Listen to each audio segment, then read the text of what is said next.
Hello, friends. I'm DJ Lance Rock, and I have to say, Rock and Roll Grad School is awesome!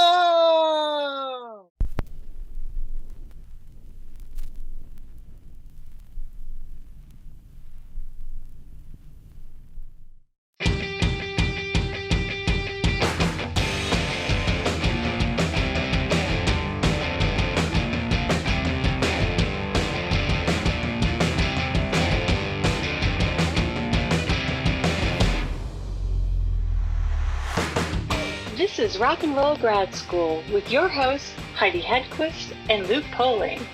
It's their party, and they'll cry if they want to. Hello, kiddies. We are going to have a real good time together. We are talking with Joe Hoekstra from Whitesnake, from Night Ranger, and I don't know how he got into this band, but Joe Hoekstra's 13. Yes. Yeah, he's also in that band.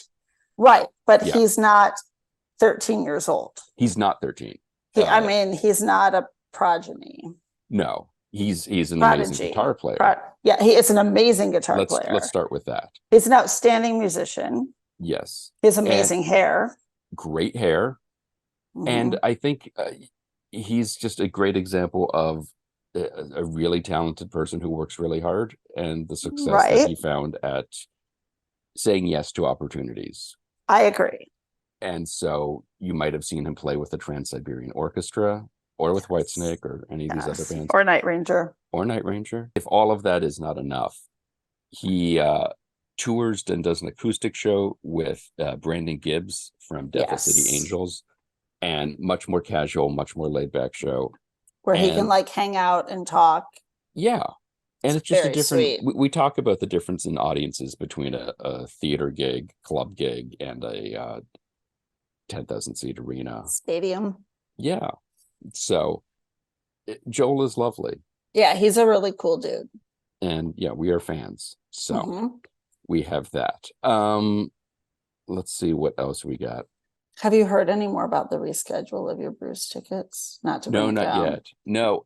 So the thing that was interesting, the release announcing that the show is postponed used the phrase "Bruce has taken ill." I know. Which, depending where you break up the line on Twitter, it says Bruce has been taken. But I think it was the AP in their running of the story mentioned that he had fallen on stage a couple months ago when they were in Europe, that he was walking back up one of the ramps and from the audience and tripped and fell. And so they were kind of making it sound like he has some other bigger ailment. It's not like he has COVID. Like maybe he needs to get back surgery or something. Something like that. Who knows? But his gigs in a few weeks, 1 week, 2 weeks, in Boston have not been canceled. Right. Now, if we want to go down conspiracy, go right on down to Conspiracy Town. I don't know. So the seats for the 2 gigs in Philadelphia, one night completely sold out. The second one, you could get seats. Okay. And this is, I think, part of that the feedback that they have gotten as of late, saying you're getting a little greedy with the ticket prices and the surge and all of that. Apparently in Boston, for there are 2 nights and they're playing Gillette Stadium, so the big football stadium. Mm-hmm. Apparently for one night, there's like 10,000 seats available. Yeah. So basically this article was saying, is Bruce going to be taken ill again? Or is this their way to kind of get around bad ticket sales right now? Well, did you see the Eagles? I know that you hate the Eagles, but I do. Unless one of them calls to be on the show. Yes, in which case, Joe Walsh, welcome to the program. Yes, we would love to have Joe Walsh or Glenn Fry's son. We would love to have Deacon. Is it? I believe something like that. Yeah. But all this to Vince say, Gill, lovely guy. Oh, Vince Gill, we'd love. See, you're just not a big fan of a lot of their music, but you could be. We believe in talking to everybody. Yeah, no, not a political show. But they're Timothy not B. want Schmidt, if you want to come on, let us talk about why you can't tell us anything. Right. But so all this to say, I don't even know why we just like went through all that, because they're not going to come on our show after we say this. I looked for tickets here because my dad, my aunt, and my uncle all really want to go see the Eagles. Okay. Nosebleeds. Yeah. $4.50 to start. Is that direct from the venue or the ticket broker, not like resale? Yeah. So I'm very curious how their sales are going to be. It's and they've got Steely Dan opening, so Right. you get that great 2-for-1 if you're into the Dan. You do, but we just saw, well, I was supposed to see Steely Dan, but I couldn't. Everybody, because I was in Vegas seeing Sting. But everybody else saw Steely Dan when they were on the. I don't think I'm smart enough for them. I know. That's I how don't know feel that I about am it. either. But Dave and Rachel were way into it. But those tickets were a different venue. You know, Right. It was our outdoor Pine Knob. They were not that expensive at all. And they were supposed to have Amy Mann open for them, but she didn't. Oh, that's right, because they had some sort of falling thing. out. Right. Again, if But Amy Mann was there. If Amy Mann had been there, I may have had to contemplate which one, because I love her so much, but I love Sting so much. Yeah, but I've seen Sting. So real Sophie's choice, that one. I know, but seeing Sting in Vegas was so worth it. But to see her, she's playing the exact same venue that Joel is playing. Yes. It's sold out, but like small venue. That feels right for Amy Mann. Yeah. And if she would bring John Bryan along with her, or even Michael Penn. I would like Michael I Penn. don't know if they know each other, but it'd be great. I still believe, although now I've created a whole new Largo fantasy for myself, because I have major Largo fantasies, and they go way back where it was definitely like the Paul Thomas Anderson, Amy Mann, Michael Penn hanging out. I really dreamt of myself being there. Yeah. But now Roy Kent hangs out there all the time. He's a big Largo guy now. So now I want to hang out with Roy Kent, Michael Penn, Amy Mann. I always wanted to go see one of the John Bryan Friday night shows where he just I could see that. No set list, and his record is very, very good. Yes. He's one like solo pop record.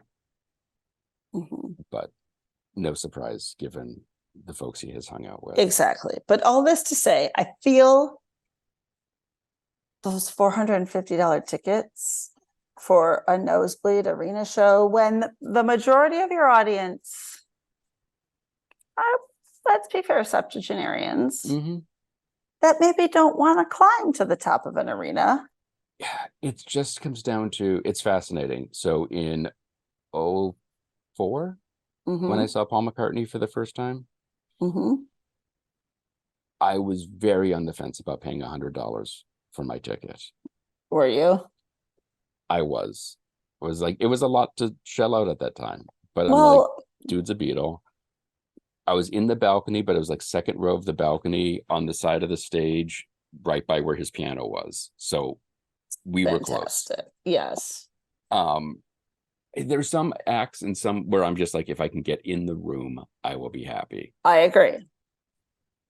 There are others where it's a little more like, I don't want to go broke, but I would like to be able to see something other than the screen.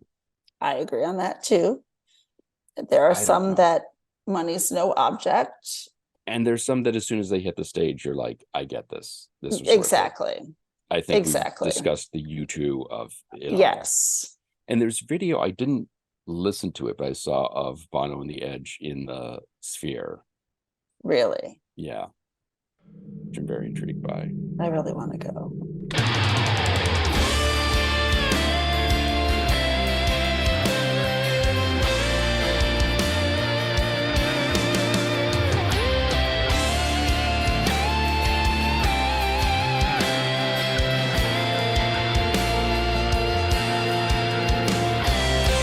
I'm not sure where the best place to start. It seems like you've got a lot of stuff going on. You've got this acoustic tour coming up.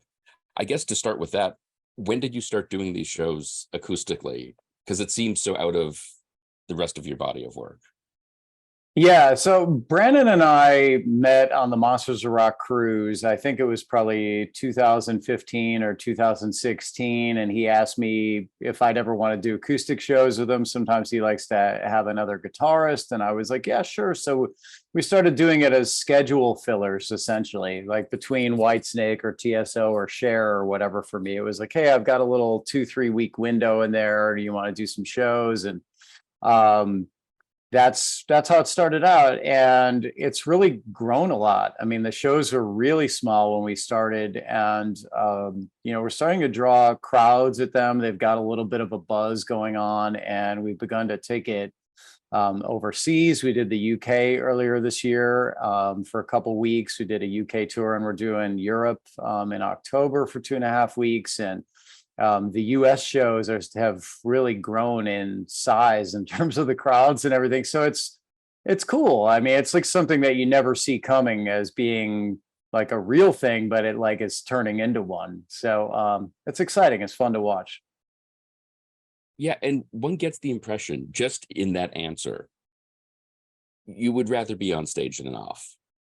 Would you say that is true?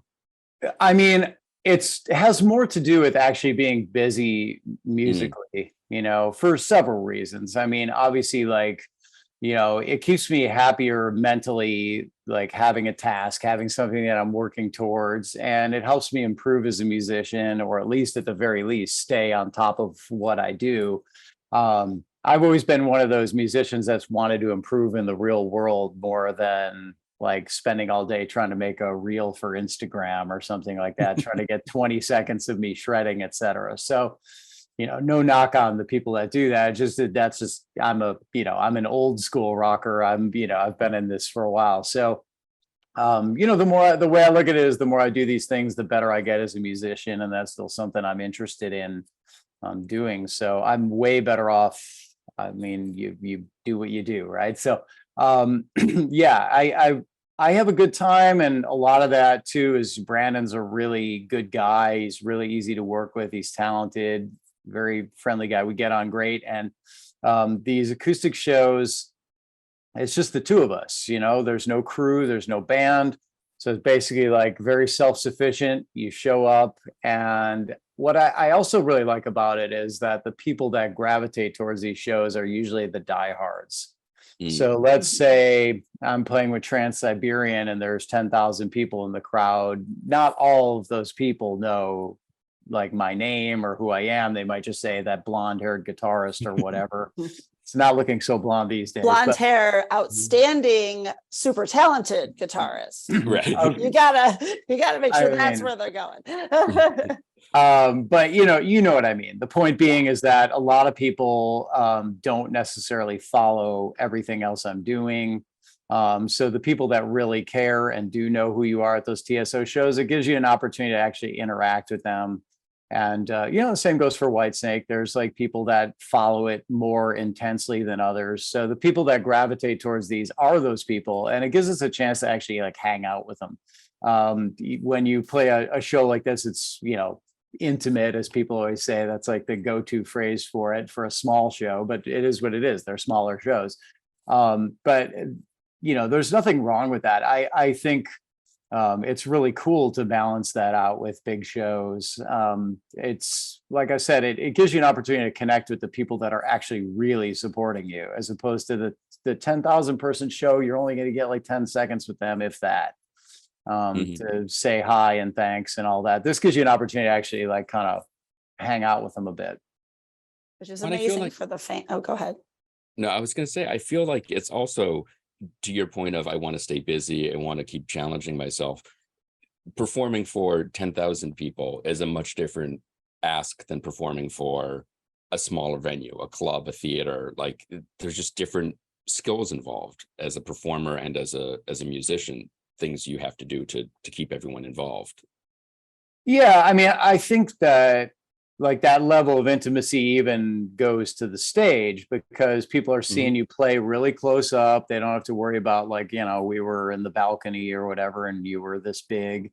They also get to hear me talk and yes, even sing on these shows. And so some of the stuff, well, all of the stuff really. I mean, I'm not going to carry on a dialogue between songs on a Whitesnake show. That's David, of course, you know. So in Trans-Siberian, that's not really me either. So it just gives everybody an opportunity to, I guess, get to know you a bit better. Well, and even beyond the acoustic shows, just your body of work, it's a lot of different, you're all over the place and working with all different types of artists and music and types of theatrical, and then taking the metal and doing it in a Broadway fashion. Like, it's crazy. How do you balance all that and make it all work and switch hats? It's just a daily thing of trying to stay busy and do something productive every day. And I'm also very much a product of growing up in the 80s and having that style of guitar playing be cool. But by the time I got old enough to actually like go out and be a professional, it was kind of dead. Right. So it was like, all right, how do I make a living as a guitarist? And that made me, you know, very open-minded and like, yeah, I'll go do that. Sure, I'll go do that. Like, whatever helps me improve.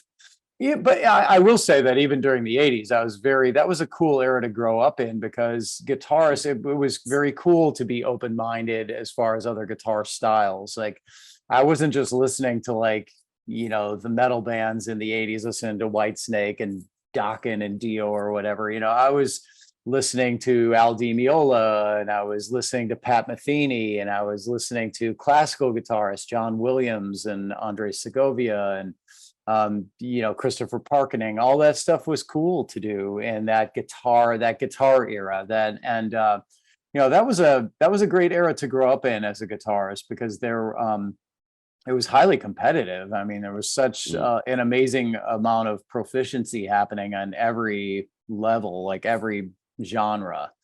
You know, you had the Eddie Van Halen kind of transitioning into the Yngwie Malmsteen era, I guess you would say, when he came out and everybody was like, all right, let's go out to learn to play like that now. And Steve Vai and all these guys that are pushing the boundaries. And then, you know, players like Steve Morse who are doing it all. You know, you'd get a Steve Morse record and it wasn't just heavy metal licks, or it was, you know, country licks, it was classical. So that, and growing up the way I did with musician parents, I guess I just kind of have a built-in open mind stylistically. I respect like all genres of music and people that do it well. I'm not necessarily like one of these, it has to be hard rock for me to enjoy it, guys. And it's got to be great too, like you said, as an artist, to try all these different things. You know, to say you played on Broadway, that's pretty cool. Very cool. Yeah, I mean, not just Your move, Steve Vai. I think I think a lot of the people that, well, I mean, Steve is a tremendous musician and capable of anything. But I mean, but so maybe let's not use Steve's name in there. But I would say there's a lot of 80s guitarists who didn't have to go the route that I went, because maybe they were a little older than me and kind of hit that golden window where there was still, you could develop a style on guitar, be a shredder, and instantly be in a band and sell millions of albums. And that potential was there. By the time I launched into the professional world, it was kind of gone.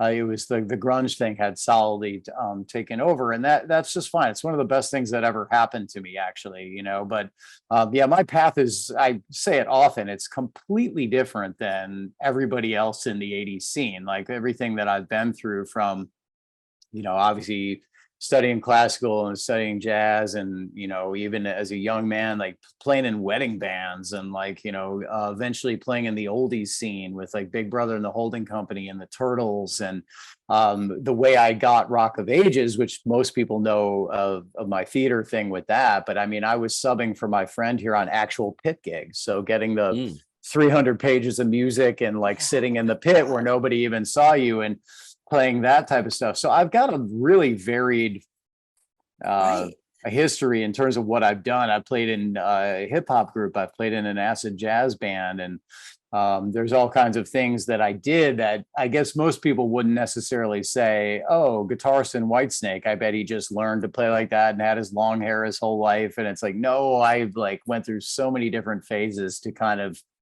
I guess, I don't know if ironically is even the right term, but kind of end up back at what got me into music in the first place, which definitely was the 80s rock. I mean, that was the stuff that inspired me to pick up the guitar. And so it's fun that it worked out the way it did.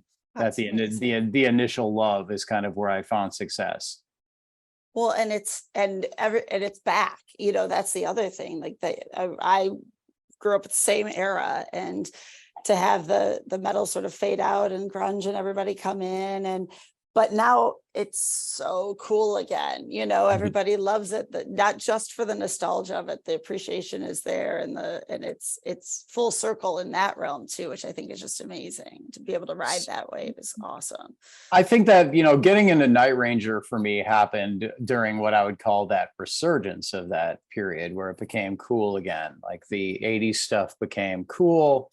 And I think we're in a new era that right now where it's kind of like the goodbye to it. So the nostalgia is even higher because you're seeing a lot of the original bands retire or potentially being on their last tour. And so that's actually made it even more popular right now because it's like, hey, this might really not like fake really, or fake be the last chance to see him, but actually be the last chance to see him. So I'd say that it's heightened to that degree now where it's like, hey, this might be the last time we're going to see whatever the band may be on tour, or people dying to get that original lineup from some of these bands together one last time. You know, let's reconnect those original members from the 80s and try and get them out one last time before they're officially done. So I think it's reached an all-time high. Excuse me, I'm still working on my morning here, despite noon. You know, I am a musician, rock star hours. Yeah, musician morning. Yeah, but I would say we're at an all-time high as far as the respect being shown to those acts, and you know, just the natural evolution of things, I suppose. To that end, have you been in touch with David? How is he doing? I know the final tour is up in the air, what's going to happen with that, and I don't want you to give away the secrets you can't, but how is he doing just vocally? Yeah, I mean, you know what? I haven't heard David sing, and he hasn't really commented on that a lot. He's in touch with the band a lot on the band thread, pretty much on a daily basis. We hear from David, but it's very much like his Twitter account where it's real, like kind of humor based, and we interact as a group. Like so it just dings and you just roll your eyes and go, here we go again. Today is Tommy Aldridge's birthday. And so, you know, we're chiming in saying happy birthday to Tommy on there. So, you know, we're still connected as a unit. And yeah, you know, I still work with David. I can't really go into details on that, but like, you know, I'm still working with him. And I have a great relationship with David. You know, I consider him a friend.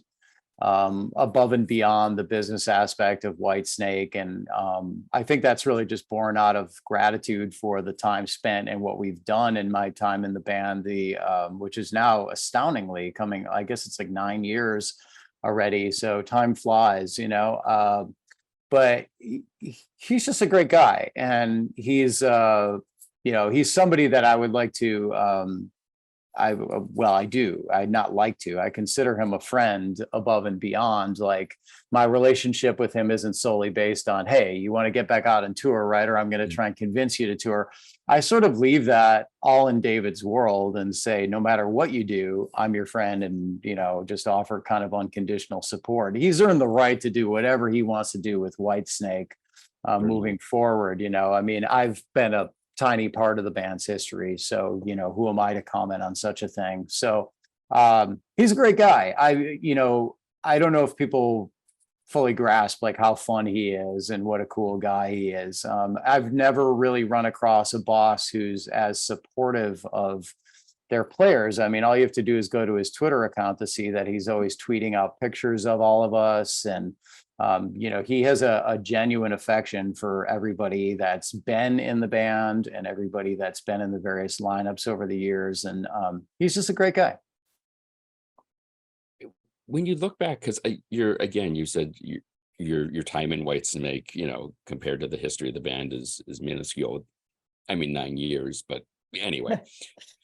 You've Yeah, gone but to a some of these 45-year history Yes, or okay, something true, like that. exactly, I don't know. yeah. I don't know exactly what we're up to here at this point in time, but Right. very extensive history. So yeah, I'm a Yeah. small part of it for sure. But with bands like Whitesnake and Night Ranger and even Cher, do you ever have that moment standing on stage, or even Trans-Siberian, where you just sort of think to yourself, if I could turn back time and as a younger musician, as someone aspiring to make a career out of this, you've got to be just blown away by the opportunities you've had, the success you've had to get to do this. Yeah, my phrase is often I'm playing with house money at this point in time. Like I grew up Yeah. in kind of a blue collar South suburban Chicago area, and these kind of things were like scoffed at completely. It's there's something about growing up in the Midwest as opposed to like, hey, I grew up in New York City or LA, where maybe, you know, like maybe you can do that. Like that's a real possibility here. Growing up where I did, that was like, yeah, okay, right. Like if I would have told people this is what I'm going to do and laid out what I've done, they would be like, they would laugh at me and think I was completely out of my mind. So yeah, I mean, I feel like it's great. And at this point in time, it just comes down to like continue to work and continue to try and do the best I can at every turn and see where it all takes me.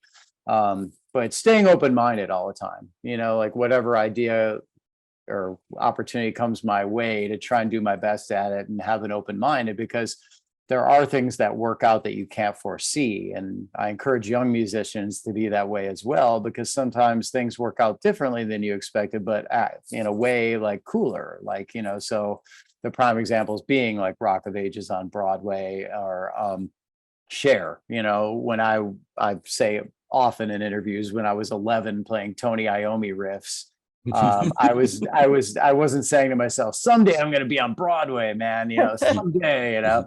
I'll show you, But Mom. Yeah. yeah, It would have been me. yeah, I mean, I just, all I had for that time was love for heavy metal. So I didn't really think beyond anything that, wow, this is amazing. You can actually play music you like. That's kind of where my mindset was at that age.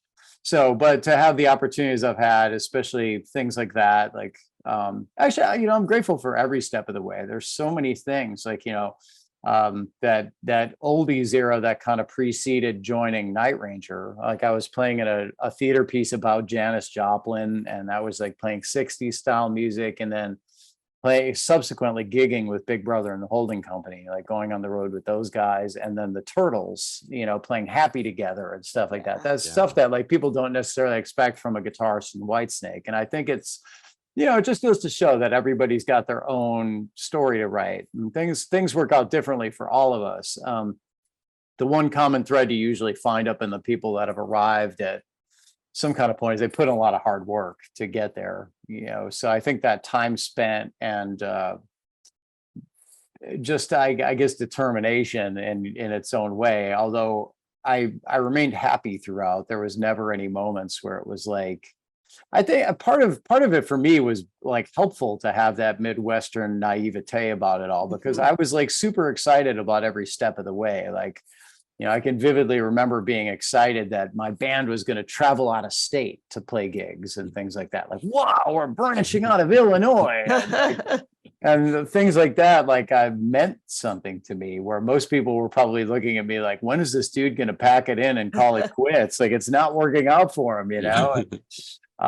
So anyway, I think, you know, I just have a genuine love for it all, and that probably carried me through. And it seems like, or not, doesn't seem like, I mean, people always say that the music industry can be tough and can kind of chew you up and spit you out. How do you keep such a positive attitude? Is it that, just like you said, that Midwestern sort of like, well, here's what it is today, and maybe it'll be different tomorrow? Is that just something you've always had, that sort of positivity? And I think one of the things I've had going for me is that by the time things did work out for me, I was older, you know, and you mature enough to be able to look at situations and see them a little more clearly than you would if you were 21 or 22.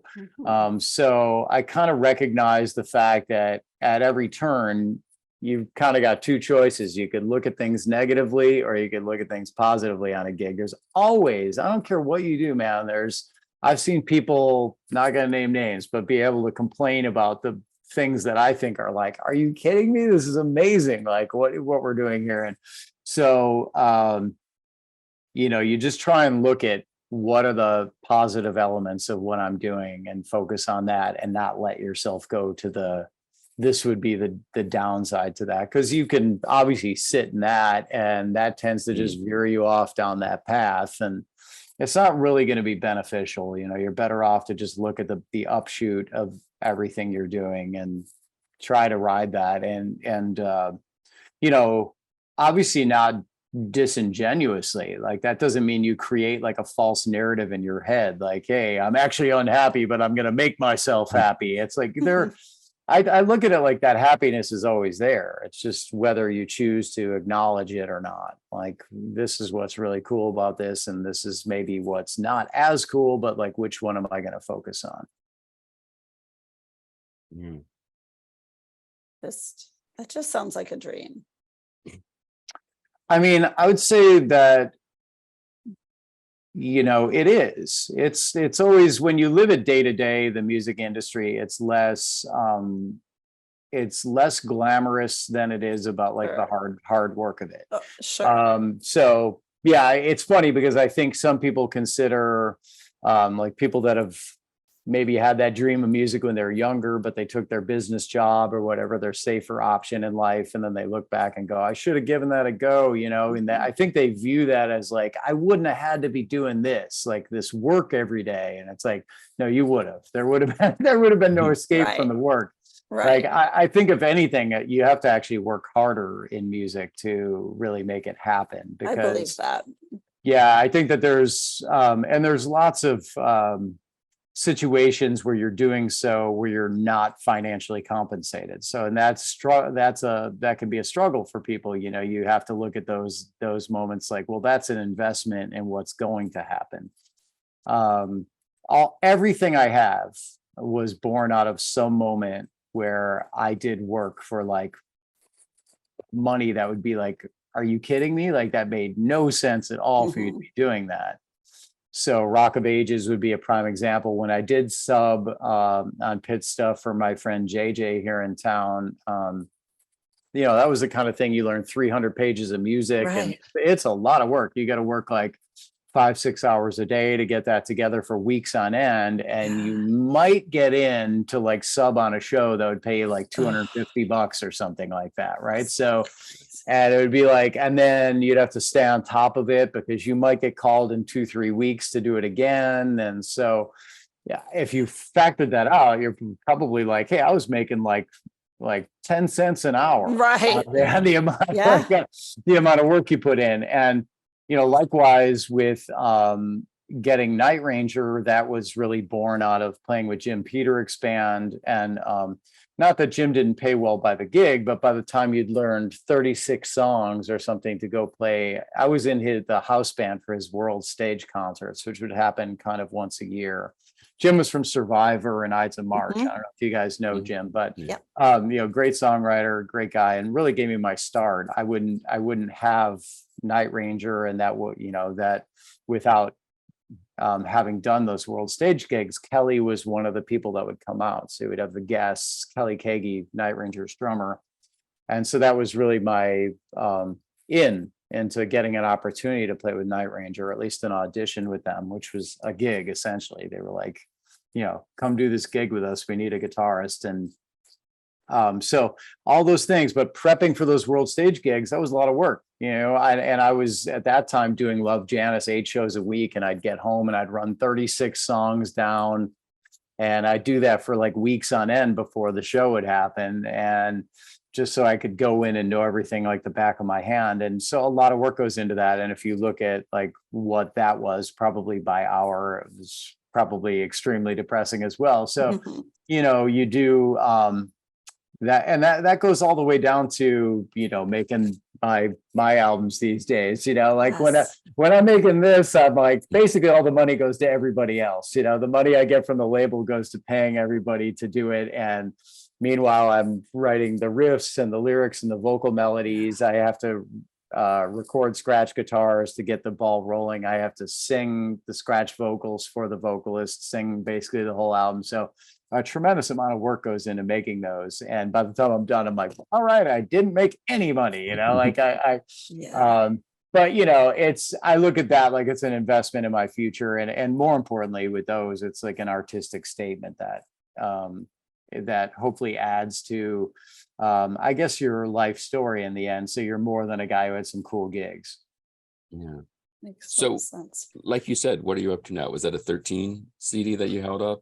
Yeah, This is- so Crash of Life came out in June, I want to say.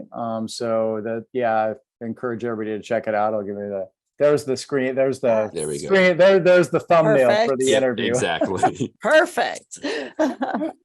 Love it. So, yes, shameless self-promotion. I just happen to have it handy here on the desks. It's But always necessary. Yes. but yeah, that came out, and so that's, you know, the third from that particular moniker, that Joel Hoekstra's 13, and that's essentially considered in my mind like my rock side project, right? So it's my project, but they don't sound like solo albums. They don't sound like a guitarist, you know, it's not just like lead after lead after lead, Not an and ego me thing. playing as fast as I can. No, I try to make it, the idea being I try to make it sound like it's a band, but I finally get the opportunity to kind of write everything and be the boss for a minute. And that's really what those are about. But it's just kind of giving people like solid rock records where it's more about the song than it is about like the guitar solo. Is that stuff you always have kind of bubbling under while you're doing all this other stuff? You're writing songs and just trying to put together something for the next thing that, you know, that means something to you in that way? Yeah. I mean, I had 3 instrumental albums out, and so those I called just Joel Hoekstra because it made sense. They sounded like a guitar player's album. This, if you put this on, it sounds like a band, but it's not really a band because I'm writing it all, and you know that wouldn't be fair to all those guys to say, yeah, this is collaborative. It's like, no, I'm very much the dictator in that situation. Being like, hey, no, it's going to be all my songs, and here's how they're going to sound.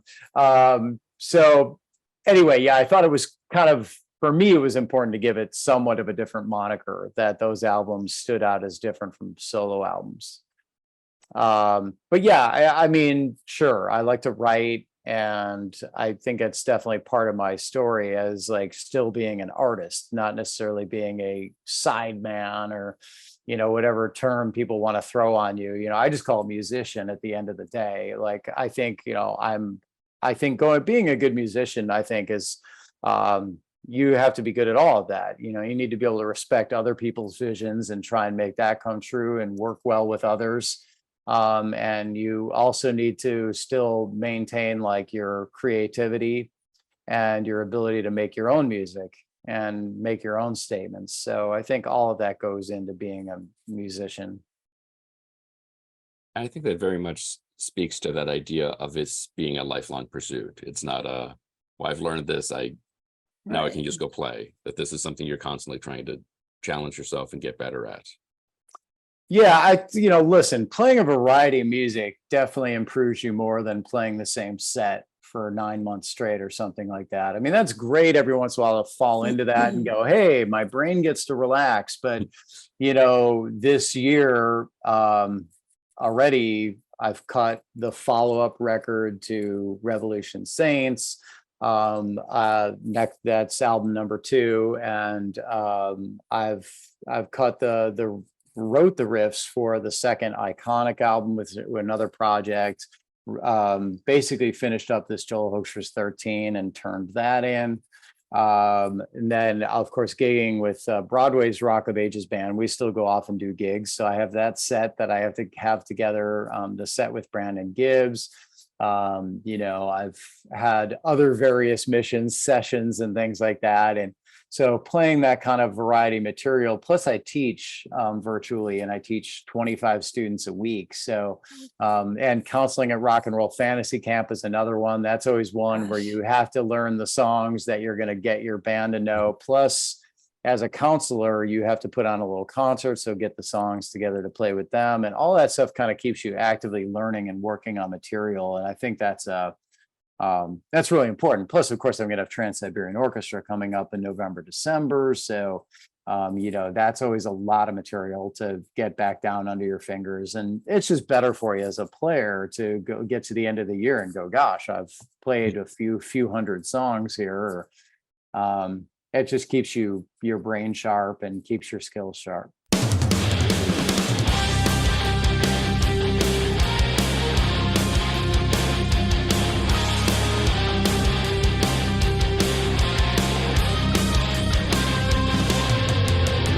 For more information on Joel, to find out about any of the things he just mentioned, check out his website, joelhoekstra.com.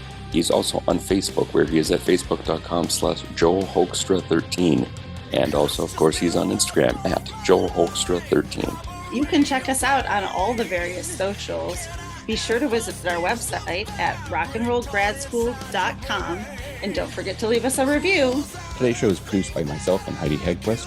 Our reluctant producers are John Sauvé and Sandy Stone. Our willing producers are Rachel Allen and Randy Jeanette. Our intern is Zach Jackson. This one's for Philippe. Thank you, good night, and may all your favorite bands stay together.